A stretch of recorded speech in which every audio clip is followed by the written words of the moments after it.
வடசென்னை வளர்ச்சி திட்டத்தின் கீழ் 11.81 கோடி ரூபாய் நவீன வசதிகளுடன் மேம்படுத்தப்பட்ட அம்பத்தூர் தொழிற்பேட்டை பேருந்து நிலையத்தை துணை முதல்வர் உதயநிதி ஸ்டாலின் திறந்து வைக்கிறார். இது பற்றிய மேலும் விவரங்களை எமது செய்தியாளர் செலினா விவரிக்க கேட்கலாம்.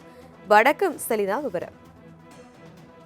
சென்னை பெருநகர மாநகராட்சி வளர்ச்சி குழுமத்தின் சார்பில் வடசென்னை வளர்ச்சி திட்டத்தின் கீழாக 11.81 கோடி ரூபாய் மதிப்பீட்டில் அதிநவீன வசதிகளுடன் கூடிய மேம்படுத்தப்பட்ட அம்பத்தூர் தொழிற்பேட்டை பேருந்து நிலையத்தை தற்பொழுது துணை முதலமைச்சர் உதயநிதி ஸ்டாலின் திறந்து வைத்து வருகிறார். குறிப்பாக திமுக ஆட்சி பொறுப்பேற்ற பிறகாக மக்கள் தொகை அதிகமாக இருக்கக்கூடிய பகுதிகளுக்கு பேருந்து நிலையம் என்பது அமைக்கப்படும் என்று தெரிவிக்கப்பட்டிருந்தார்கள். அதன்படி ஏற்கனவே கிளாம்பாக்கத்தில் ஒரு பேருந்து நிலையம் அமைக்கப்பட்டிருக்கிறது. தொடர்ச்சியாக பல்வேறு இடங்களில் பேருந்து நிலையங்கள் என்பது அமைக்கப்படுவதற்குரிய பணிகள் என்பது மேற்கொள்ளப்பட்டு வரக்கூடிய நிலையில் சென்னை நகரத்தில் மட்டும் 11 பேருந்து நிலையங்கள் சுமார் 200 கோடி ரூபாய் மதிப்பீட்டில் அமைக்கப்படும் என்று தெரிவிக்கப்பட்டிருந்தார்கள்.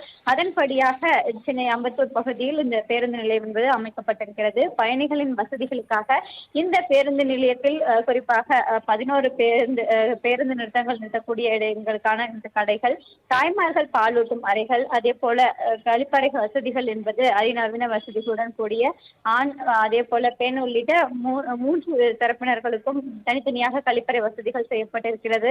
உணவு கூடம், பேருந்து போக்குவரத்து தொழிலாளர்களுக்கு ஓய்வெடுக்கக்கூடிய அவர்களுக்கான ஓய்வெடுக்கக்கூடிய அந்த அறைகள் அமைக்கப்பட்டிருக்கிறது.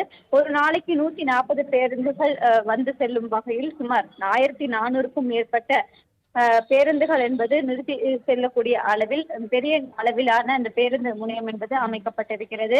குறிப்பாக அம்பத்தூர் பேருந்து நிலையத்தை பொறுத்தவரையிலும் அதிநவீன வசதிகளுடன் கூடிய இந்த பேருந்து நிலையமாக பார்க்கப்படுகிறது. கிளாக்கம் பேருந்து நிலையத்திற்கு அடுத்து இந்த பேருந்து நிலையம் என்பது மக்கள் மத்தியில் பெரிய அளவில் வரவேற்பை பெறும் என்று ஏற்கனவே தெரிவிக்கப்பட்டிருந்தார்கள். மக்கள் தொகை அதிகமாக இருக்கக்கூடிய பகுதிகளுக்கு சென்னை மாநகராட்சியும் அதே போல வடசென்னை வளர்ச்சி திட்டத்தின் கீழாக பேருந்து முனையங்கள் அமைக்கப்படும் என்று தெரிவித்திருந்த அடிப்படையில் இப்பொழுது இந்த பேருந்து நிலையம் என்பது அமைக்கப்பட்டிருக்கிறது. சுமார் 11.81 கோடி ரூபாய் மதிப்பீட்டில் இந்த பேருந்து நிலையம் என்பது அமைக்கப்பட்டிருக்கிறது. விவரங்களுக்கு நன்றி செலினா.